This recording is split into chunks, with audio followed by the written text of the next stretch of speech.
ఇద్దరు ముగ్గురు కొడుకులున్న అత్తగారులకు చెప్తున్నానండి. ఇది ఒక రకమైన కోడలు ఒక రకంగా కట్నం తెచ్చిందని, ఇంకో కోడలు ఇంకో రకంగా కట్నం తెచ్చిందని వేధించకండి వాళ్ళని.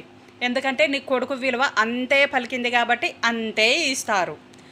మీ కడుపులో పుట్టిన పిల్లలే ఒక రకంగా లేరు. ఒక్కొక్కరు ఒక్కొక్క జాబ్ చేస్తూ ఉంటారు. దానికి తగ్గట్టుగా ఇస్తారు.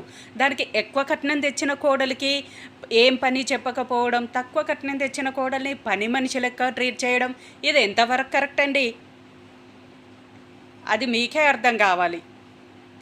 అలా ఎప్పుడూ ట్రీట్ చేయకండి. అదే ఎక్కువ కట్నం తెచ్చిన కోడలు మిమ్మల్ని చూస్తుందా? చూడదు. తీసుకుపోయి సూర్యులో చెక్తుంది ఎక్కడో.